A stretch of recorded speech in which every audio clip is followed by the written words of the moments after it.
Udah kerja tapi gaji selalu habis. Kayaknya ini yang perlu kamu lakuin. Kita harus tahu dulu bahwa ada beberapa background dari berbagai macam orang yang berbeda-beda. Yang pertama, ada orang yang punya privilege. Nah, orang-orang ini biasanya kondisi orang tuanya sejahtera, kemudian tanggungannya hanya dirinya sendiri. Kemudian yang kedua adalah orang yang kerja tapi memulainya dari merintis, dari nol, bahkan terbilang minus. Kemudian yang ketiga, ada juga orang yang bekerja tapi memiliki cukup banyak tanggungan. Nah, dari berbagai macam kondisi ini, tentu sikap atau respon kita terhadap gaji yang kita terima berbeda-beda juga. Kita bahas satu-satu. Yang pertama, yang punya privilege. Punya privilege ketika dia punya gaji dan tidak punya tanggungan kecuali dirinya sendiri. Ketika gajinya habis, artinya ada yang salah dari cara dia mengelola keuangan. Jangan-jangan orang-orang yang punya privilege dan cuma menanggung dirinya sendiri tapi punya kebiasaan spendingnya tidak terkontrol, maka ketika gajian duitnya habis tanpa tahu arahnya kemana. Maka yang paling harus diperbaiki adalah sistem orang ini untuk menahan dirinya, ya, sehingga spending yang tidak diperlukan tadi bisa dialihkannya ke saving atau ke nabung, sehingga duitnya ada sisa atau ada jejaknya. Yang kedua adalah kondisi orang-orang yang memulai pekerjaannya atau karirnya itu dari nol bahkan minus. Nah, dalam kondisi ini orang ini biasanya memiliki hutang. Misalnya dia bekerja di perantauan namun tidak memiliki ongkos sehingga harus menghutang terlebih dahulu, entah itu ke teman, ke bank atau ke tempat lainnya. Sehingga ketika dia gajian, dia memiliki PR untuk melunasi hutangnya. Nah, maka dalam kondisi ini prioritas orang ini adalah melunasi hutangnya dulu. Nah, bisa dibuat sistem untuk melunasi hutangnya. Misal, ketika dia punya hutang ke teman atau saudaranya, bisa dibuat kesepakatan.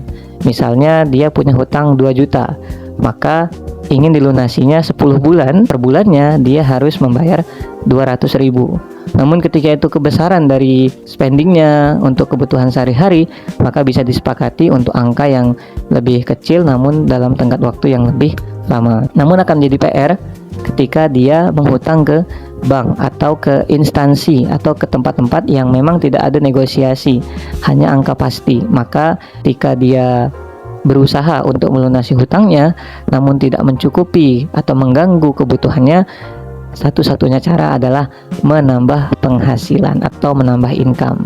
Nah, dengan ini orang ini bisa melunasi hutang sekaligus masih bisa mengcover kebutuhannya dan bisa menyisihkan untuk ditabung.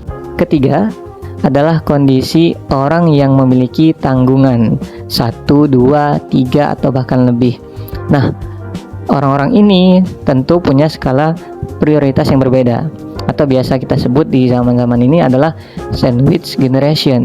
Dia harus menanggung dirinya sendiri, juga menanggung orang lain, misalnya keluarganya, ya orang tuanya dan sebagainya. Maka dari itu, orang seperti ini harus punya skala prioritas. Misal yang pertama, ketika dia tinggal bersama orang tuanya, ya maka prioritasnya adalah kebutuhan dirinya dan juga orang tuanya, ya. Namun ketika dia di rantauan, maka coba prioritasnya ke dirinya terlebih dahulu, kebutuhannya, lalu kepada kedua orang tuanya. Nah, ketika ada tanggungan lain yang belum tercover, namun dananya tidak cukup, maka satu-satunya cara adalah menambah income atau menambah penghasilan, yang dengan ini bisa mengcover tanggungan-tanggungan tadi, ada tambahan untuk ditabung. Nah, ketika sudah memulai dengan sistem yang berbeda-beda tadi, sesuai dengan background masing-masing, maka kita akan bisa lebih merasakan gaji kita ketika sudah gajian. Jadi gajinya nggak hilang gitu aja, gitu. Ada rasanya, ada sisanya, ada yang bisa disimpan, yang bisa nanti kemudian digunakan ketika diperlukan. Nah, kalau tadi kita bicara soal kondisi orang-orang yang berbeda-beda, sehingga berbeda-beda juga tanggapan atau sikap dalam menghadapi gajinya, dalam merespon gajinya, dalam bagi gajinya. sesuai dengan kondisinya masing-masing. Pada intinya harus ada saving atau tabungan dari gaji yang diterima. Nah, tadi kalau yang punya privilege hanya tanggungan dirinya sendiri, harusnya punya saving yang bisa lebih tinggi. Apalagi kalau dia punya income tambahan, ya, makin gede lagi yang bisa dia saving. Nah, yang kedua tadi prioritasnya adalah melunasi hutang, kemudian saving, ya.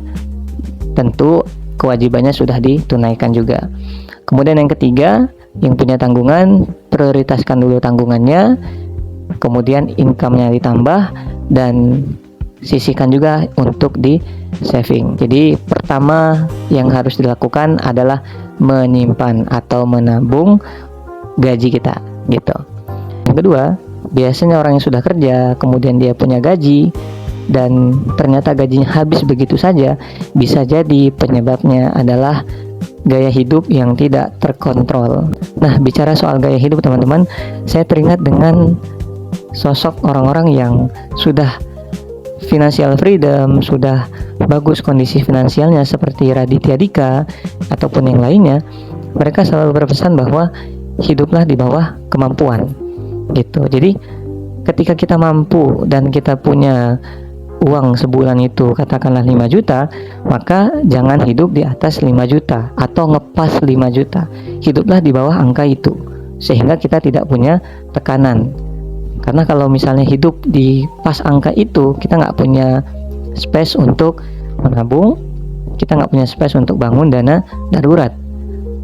Apalagi kalau hidupnya di atas 5 juta, maka ini tentu akan menambah beban tersendiri. Maka langkah baiknya adalah hidup di bawah kemampuan, sehingga kita bisa lebih mengkontrol keuangan kita. Yang kedua, setelah kita bisa hidup di bawah kemampuan adalah mengkontrol gaya hidup kita.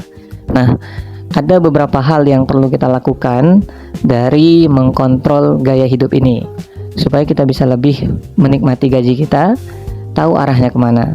Poin pertama adalah kita bisa memulai dengan terbiasa melihat duit nganggur di rekening kita, atau uang dingin bahasanya.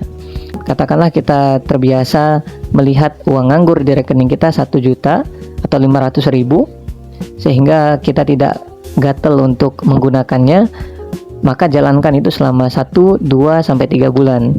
Nanti ketika sudah terbiasa, maka kita akan ingin lebih lagi untuk menambah uang nganggur tersebut, gitu.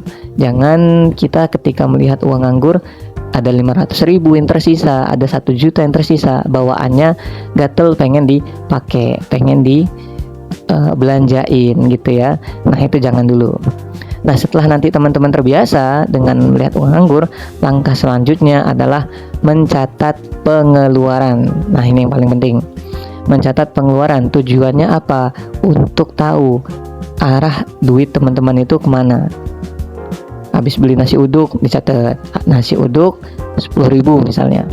Habis beli kopi, kopi 15.000. Beli bensin 20.000, dicatat. Gitu. Nanti di akhir bulan teman-teman tahu, oh ternyata bulan ini saya lebih banyak ke jajannya, berlebihan ternyata, yang harusnya nggak sampai segininya malah banyak banget ternyata. Nah, ketika sudah tahu kan nanti bisa dievaluasi, sehingga di bulan depannya teman-teman bisa lebih menghemat di pengeluaran tersebut, begitu. Selanjutnya adalah mulai mengetahui, melis ya, apa saja yang menjadi kebutuhan pokok teman-teman setiap bulannya, atau kewajiban-kewajiban teman-teman semua.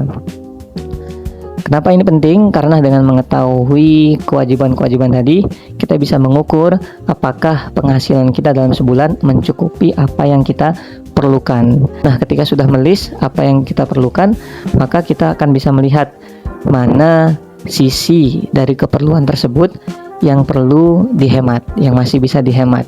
Misalnya kita perlu makan seminggu itu, ternyata bulan lalu sepekan habisnya 500.000 ternyata. Setelah dilihat-lihat taunya banyak makan ayam atau makan daging, maka di bulan ini bisa lebih dihemat dengan makan ikan dulu ya, atau beli dagingnya sebulan 2 kali saja atau bahkan 1 kali, sehingga di pos-pos yang masih bisa dihemat ini nanti uangnya bisa dialihkan untuk disimpan atau ditabung seperti itu.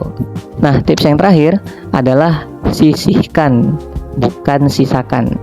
Nah, ini ketika teman-teman dapat gaji ya, langsung list tadi mana yang memang menjadi kewajiban terpola setiap bulannya, diketahui dari pengeluaran yang sudah dicatat tadi. Misalnya setiap bulan memang kita harus perlu beras 15 kilo atau 20 kilo, maka ini sudah menjadi spending wajib yang kita harus keluarkan. Nah, ketika sudah tahu kewajiban-kewajibannya apa saja tadi, kemudian dapat angkanya berapa, lalu ada uang lebih dari kita men-setting kewajiban-kewajiban tadi, maka inilah yang kita sisihkan untuk ditabung atau di saving. Nah, kalau misalnya tidak ada uang sisanya, maka jalan satu-satunya balik lagi untuk menambah income, sehingga ada uang yang bisa kita sisihkan.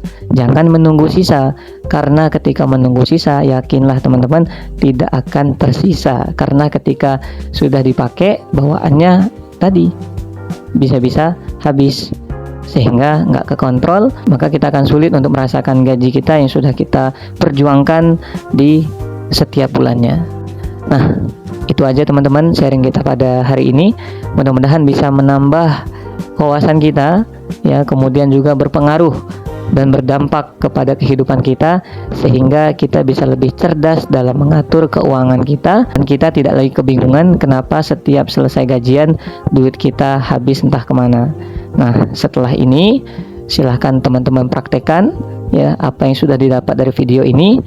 Closing untuk hari ini adalah sebanyak apapun uang yang kita punya, kalau tidak diatur, kalau tidak di-manage, pasti akan habis juga. Jadi bukan tentang banyak sedikitnya uang, tapi bagaimana kita bisa memanagenya. Kalau uangnya sedikit tapi kita sudah terbiasa memanage, ketika uangnya naik kita juga akan terbiasa untuk memanagenya gitu. Jadi untuk bisa mendapat uang yang lebih banyak, kita harus bisa lebih menghargai dulu uang yang ada saat ini. Gimana cara menghargainya? Dengan mengaturnya dengan sebaik mungkin. Oke, mudah-mudahan tips ini bisa bikin kita lebih ngerasain gaji kita kemana aja. Oke, cukup sekian untuk sharing kita hari ini. Sampai jumpa di sharing-sharing kita berikutnya.